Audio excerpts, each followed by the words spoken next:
Hi everybody, Scott here from the Introvert Power channel. In this video I want to talk about thinking and feeling problems.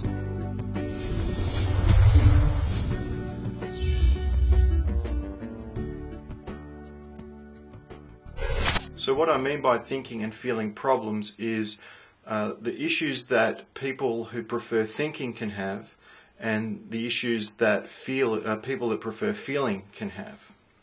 So I'm going to break this video up into a couple of sections. Firstly, I'm just going to explain sort of the natural state of a thinker and the natural state and being of a feeler, and then going to look at the problems that thinkers can have, and then look at the problems that feelers can have, then provide solutions for both thinkers and feelers. So I want to cover some of the basics before we get started. So thinkers, what they do is they primarily focus on their thinking and on their logic to process information and solve problems. It's not that they can't feel, that they don't have feelings or don't listen to feelings. It's that they prefer to trust their logic and thinking in their lives. But what they tend to do is where there's a problem and there's feeling involved, they will either naturally or consciously put those feelings aside in order to make sound decisions.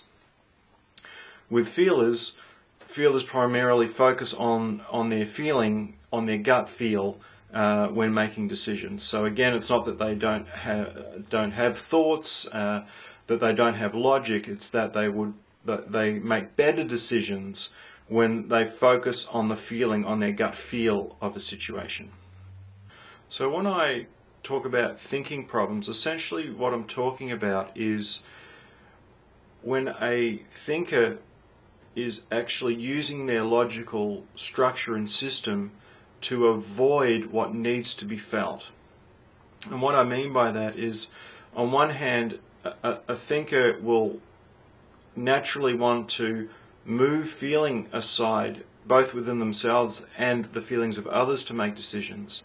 But if they've got something that's unresolved within them, and often this can happen in childhood with some woundings from the family of origin, other life events that have caused a wounding within the self, and then they grow up with that unresolved, and then that logical structure or system is built on top of that wounding. And what that can do is that system is set up to actually protect them from re-feeling that feeling that they had when they were wounded, to not go there again.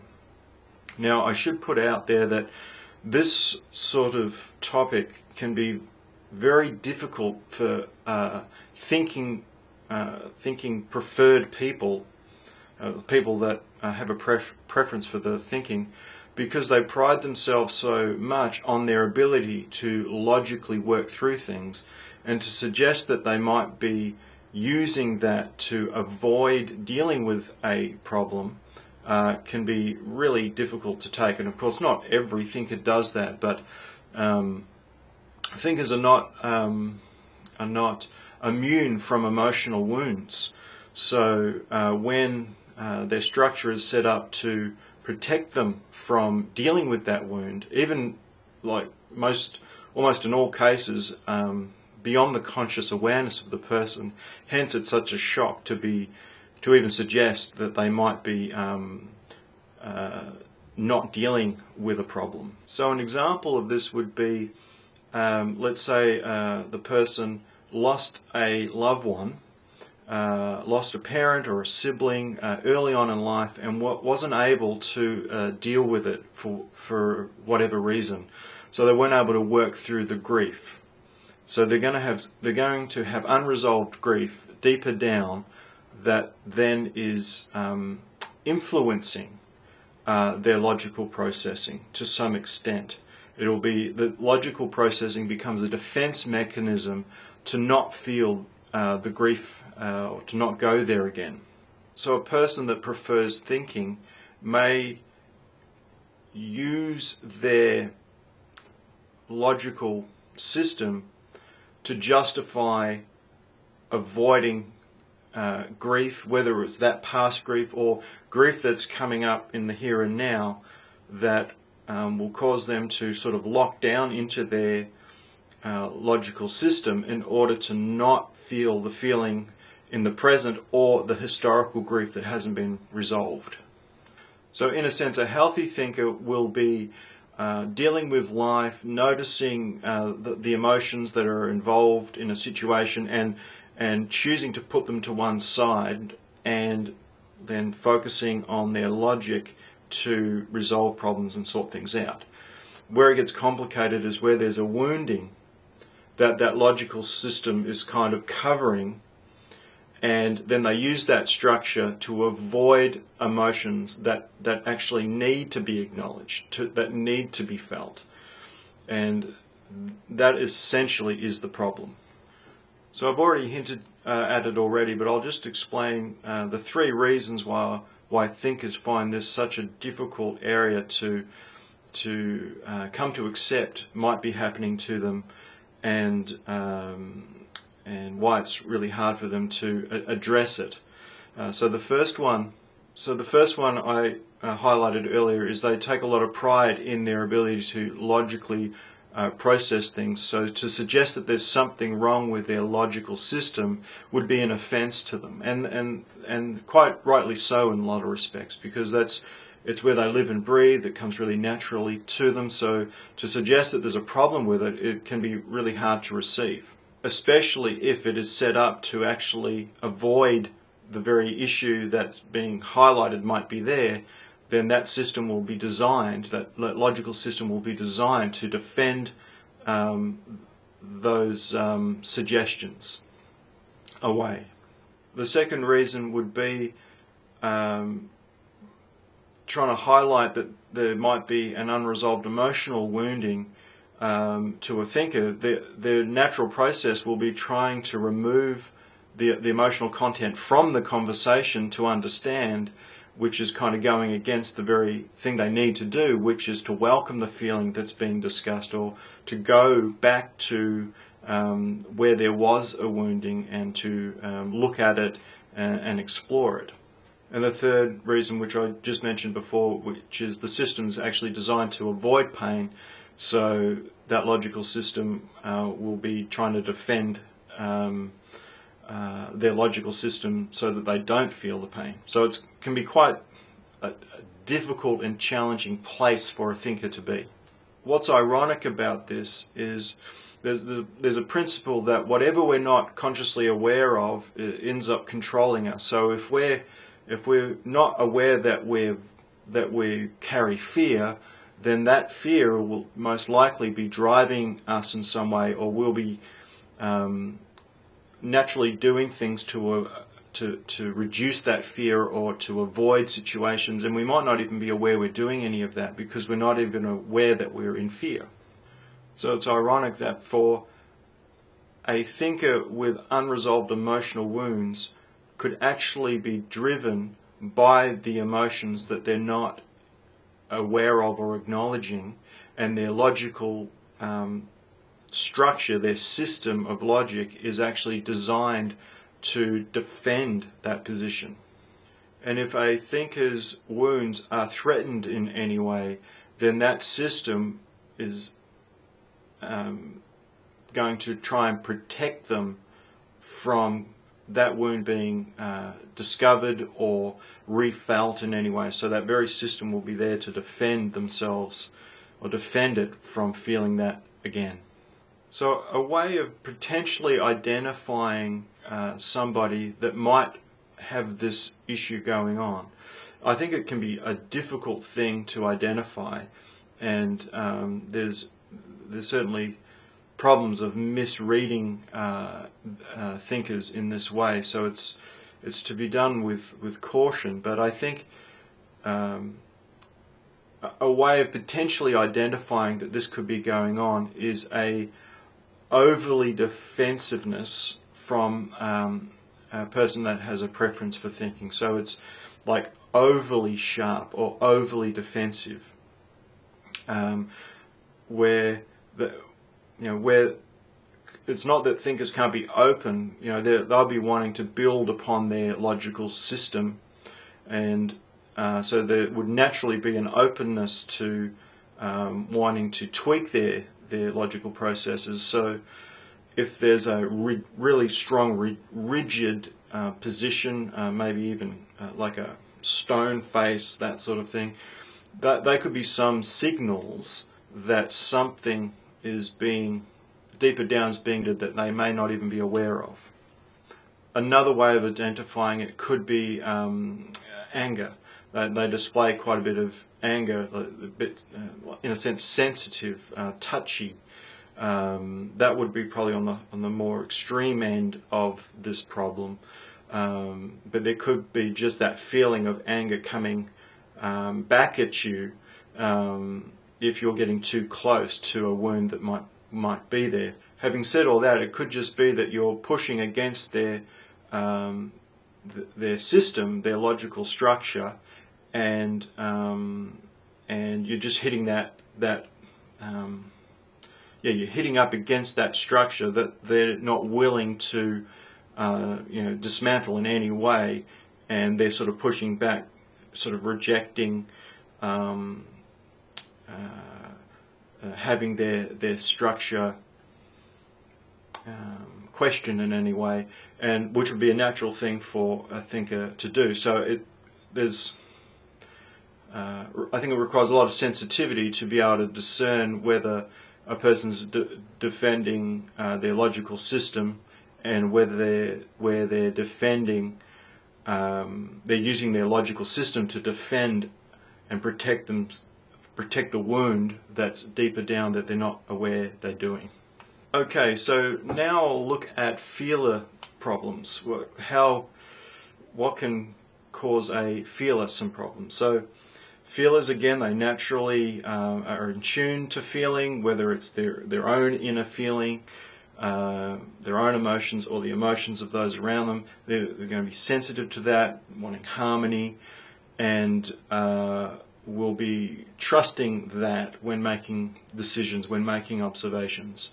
And there could be the thinking part of them could back up that, be there to sort of back it up, but it's a secondary process. Where they can get into trouble is where they've got emotional wounds, similar to the ones I described for the thinker, that they may or may not be aware of, and it's too painful, the emotion's too strong, and so they've buried those wounds, and their body becomes like a stressful place to be because it's housing that emotional pain, and so they get locked in their head, they get locked in their thinking. It's like the thinking part of them becomes their primary way of trying to interact and respond and make decisions, and rather than it be a secondary process. So they're locked in their heads, and because doesn't come natural to them, it's there again as a defense mechanism to feeling.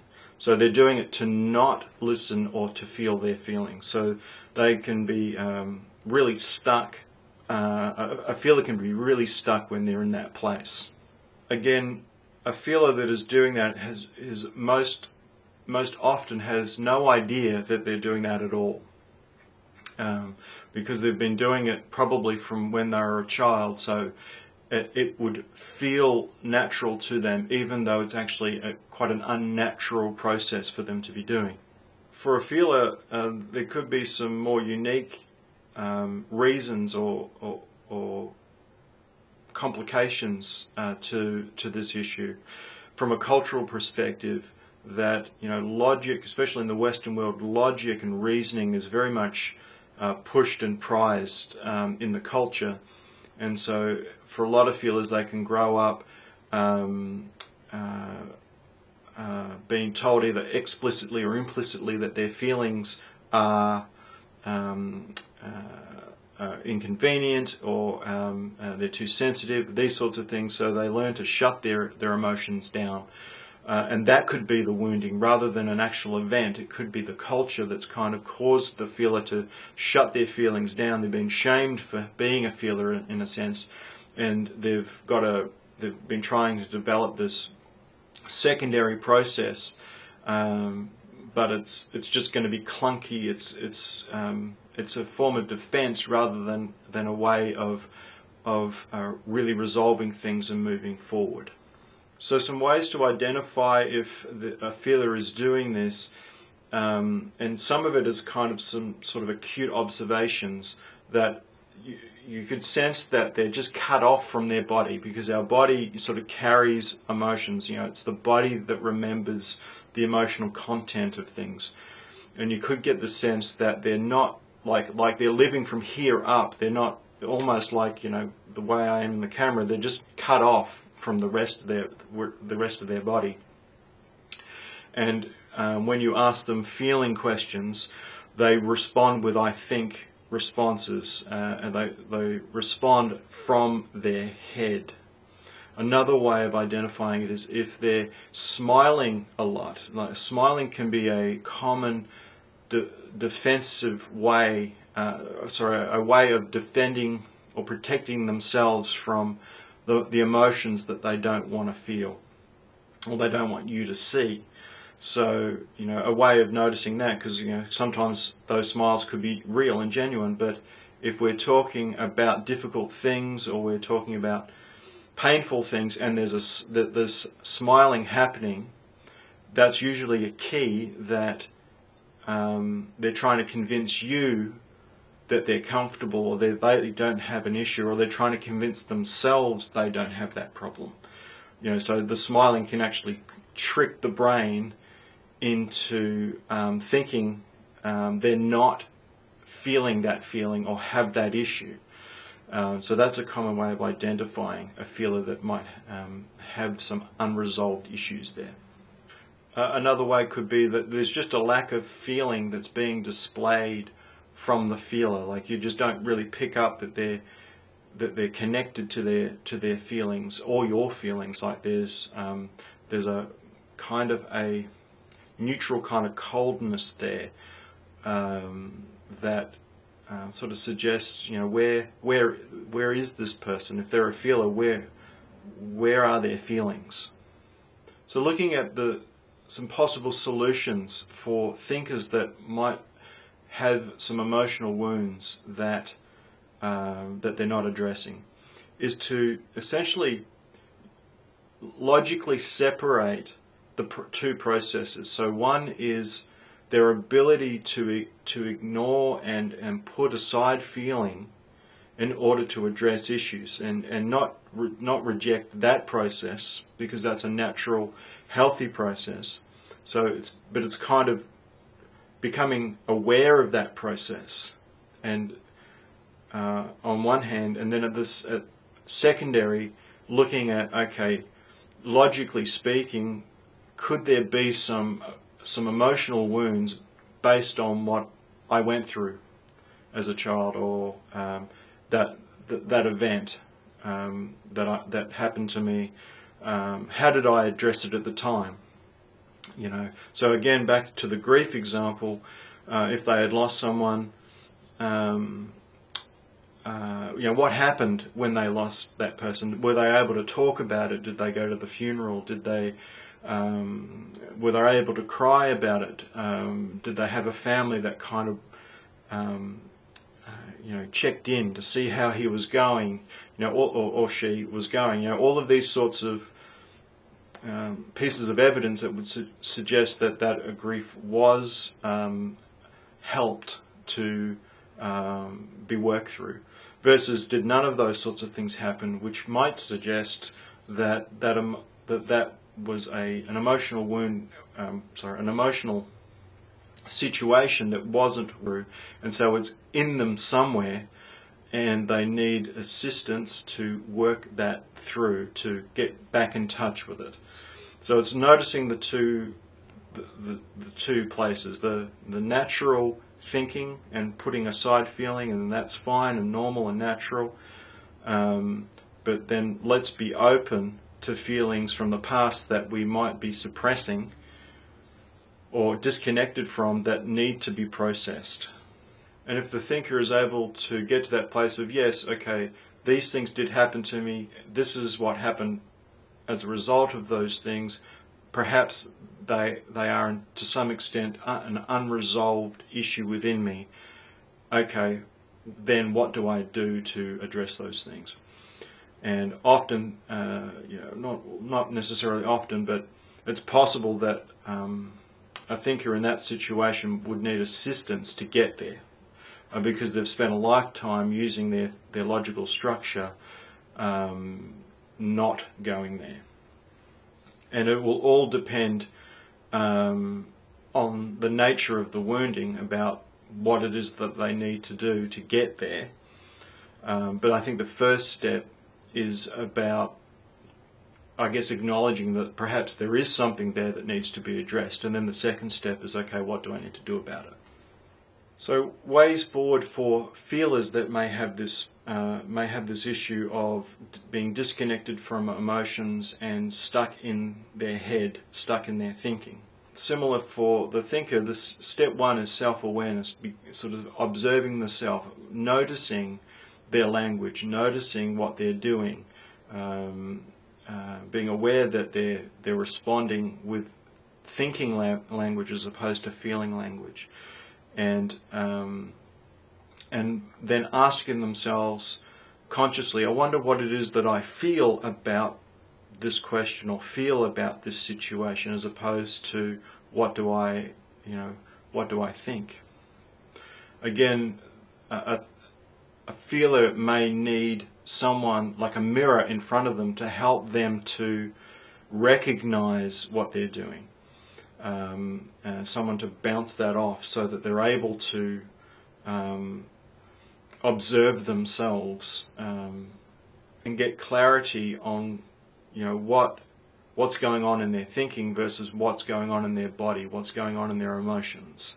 For a lot of feelers, it's really about letting them know that it's actually okay to have feelings. It's okay to feel what is there, giving them permission to feel. And for some feelers, it could be a specific kind of emotion that's being suppressed. Let's say it's sadness. So that they're letting them know they're allowed to be sad, that it's welcome. It's not inconvenient. It's not annoying. That they're welcome to feel it, and that is often going to speak quite deeply into a person if they've been shamed for having a certain feeling, or being told that a certain feeling's not welcome. Then to welcome it can be very liberating for a feeler. And so that can be a way of reconnecting with the body and the emotions that it contains. And then it's simply a case of feeling them, both for the thinker and the feeler. It's when they're able to get in touch with that emotion or that memory or that experience, that wounding, that it's actually okay to feel the feeling associated with it. It's okay. There's a lot of people, when they start to feel their emotions, apologize. They feel embarrassed, they feel ashamed for having it, most likely because it was implicitly or explicitly they were told that wasn't allowed, or that's not appropriate, or that's embarrassing for me, so don't do that. So just having room to actually just feel the feeling is really important. And it's not all that needs to be done, but it's certainly a big part of what needs to happen, is to sort of process the feeling that's been sitting there all that time, and just learning to just be in the feeling that's being felt. And that is actually the way, or a fundamental way of processing an unresolved emotional wound, is having a safe place to actually feel that feeling. Okay, so no doubt there's a whole lot more that could be said about this topic, but that's essentially the message that I wanted to share today. I hope you enjoyed the video. Those that got to the end of this video, I appreciate you hanging in there till the very end. If you like the video, please give it a like, share it to those you think might benefit from the content, and subscribe if you haven't already subscribed to the channel, and click the bell if you want to get notifications when I post videos, and I shall see you in another video.